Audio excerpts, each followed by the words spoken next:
motor tersebut dinaiki oleh dua orang wanita, yaitu Winda dan Samaria. Kemudian, ia mengarahkan besi ke kelapa Ayu yang tidak mengenakan helm, hingga membuat mereka oleng dan terjatuh.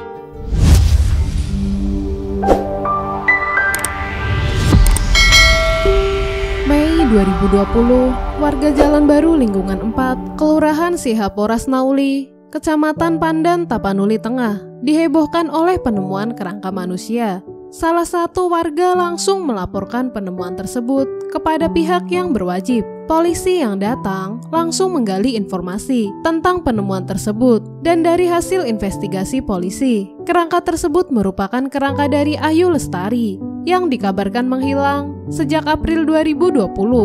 Lantas, apa yang sebenarnya terjadi? Jadi begini ceritanya.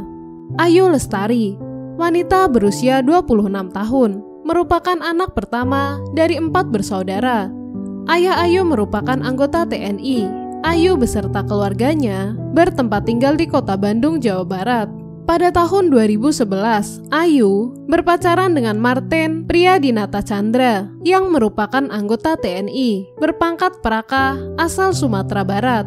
Saat itu, Praka Martin sedang melanjutkan pendidikannya di Bandung. Lalu, keduanya memutuskan untuk melanjutkan ke jenjang pernikahan dan menikah pada bulan November 2012. Martin merasa terpaksa menikah dengan Ayu karena ia sudah hamil 3 bulan sebelum dinikahi secara sah dan kedinasan oleh Martin. Dari pernikahannya, Ayu dan Martin dikaruniai seorang anak perempuan. Sejak awal pernikahan, keduanya tidaklah harmonis, selalu saja terlibat cekcok antara keduanya. Pada tahun 2017, Martin pindah tugas ke Korem 023-KS Sibolga, Sumatera Utara, sedangkan Ayu beserta anaknya masih tinggal di Bandung.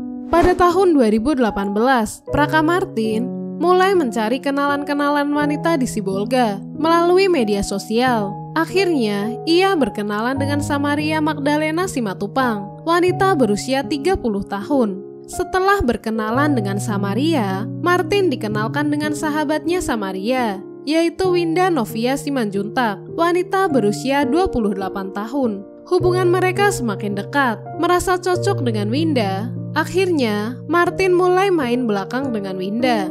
Awalnya, Winda tidak mengetahui jika Martin sudah memiliki istri dan anak. Keduanya kerap melakukan enak-enak. Sampai suatu ketika, akhirnya Winda mengetahui jika Martin sudah memiliki istri. Winda tentu saja marah, dan Martin sudah berusaha menenangkannya, berkata akan segera berpisah dengan istrinya.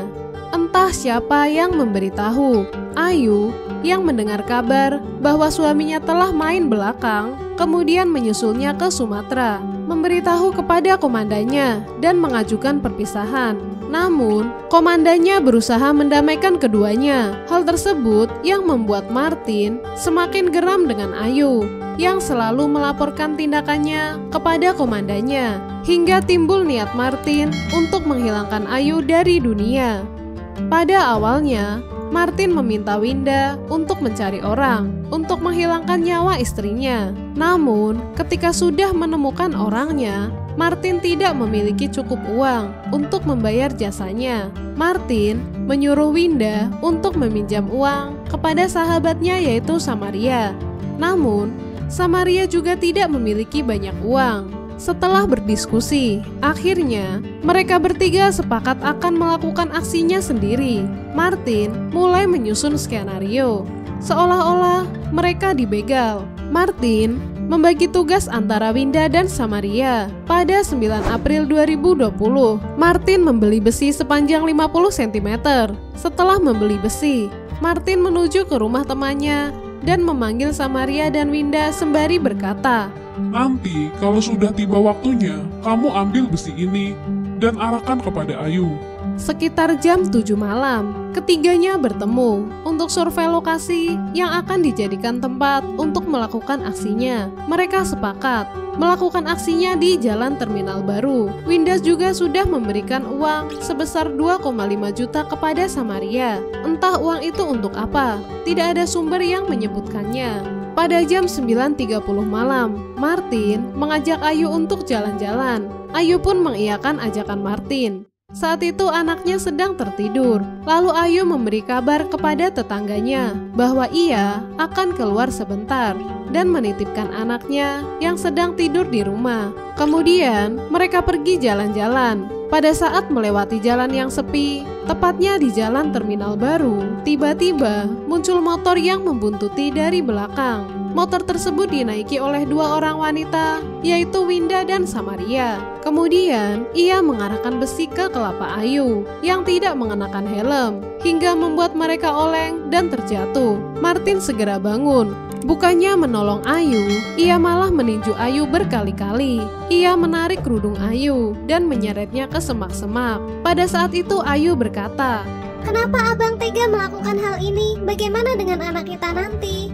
Perkataan itu tidak digubris oleh Martin. Martin yang gelap mata mengarahkan besi yang digunakan oleh Winda dan Samaria tadi ke kelapa Ayu hingga Ayu meninggoy. Kemudian mereka meninggalkan Ayu yang sudah meninggoy. Tetangga yang sebelum kejadian dikirimi pesan singkat oleh Ayu melihat Martin pulang sendirian menaruh curiga dan bertanya kepada Martin, "Di mana Ayu?" Martin menjawab dengan tenang bahwa istrinya telah menghilang. Tetangga yang mendengar hal itu lantas melaporkan kepada pihak yang berwajib. Polisi yang mendengar hal itu lantas melakukan pencarian. Hingga tanggal 12 April 2020, pencarian tidak membuahkan hasil. Ayah Ayu merupakan seorang tentara yang saat itu sedang bertugas di Lombok. Mendapat kabar dari rekannya, ayah Ayu langsung menelpon Martin dan memastikan kebenarannya. Saat ditelepon, Martin menjawab dengan tenang bahwa Ayu telah menghilang. Mendengar hal itu, ayah Ayu geram dengan Martin. Karena istrinya hilang, ia tidak ada usaha untuk mencari. Ayah Ayu yang saat itu sedang bertugas di Lombok langsung meluangkan waktunya datang ke Tapanuli untuk membantu proses pencarian.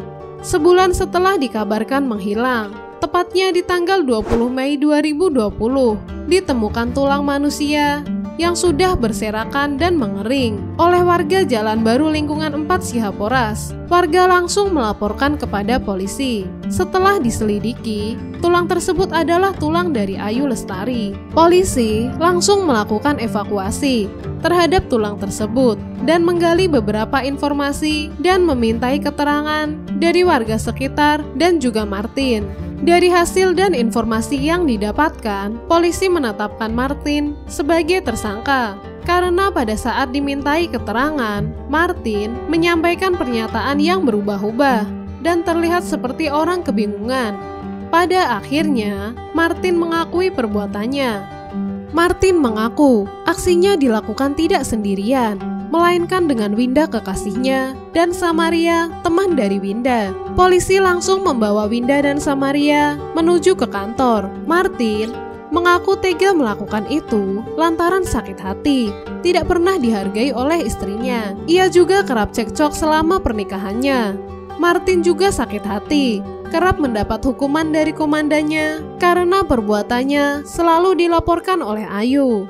Atas perbuatannya, pada November 2020, Pengadilan Militer 102 Medan menjatuhkan hukuman 20 tahun penjara. Kemudian, hukuman diperberat menjadi seumur hidup oleh Pengadilan Militer Tinggi 1 Medan. Majelis menilai, selama menikah, Praka Martin tidak mempunyai rasa sayang dan tanggung jawab sebagai suami dan dipecat dari satuan TNI. Sedangkan Winda dan Samaria divonis 17 tahun penjara dan kasus pun berakhir. Oke kawan Via, itu tadi kasus dari Praka Martin yang tega menghilangkan nyawa istrinya lantaran ingin hidup bersama kekasih gelapnya. Semoga almarhumah Ayu diterima di sisinya dan keluarga yang ditinggalkan diberi keikhlasan hati. Dari kasus ini, kita dapat mengambil pelajaran bahwa dalam suatu hubungan pasti memiliki masalah yang selalu berbeda-beda. Kita harus menyelesaikannya secara bijak, bukan malah melakukan cara yang merugikan diri sendiri maupun orang lain.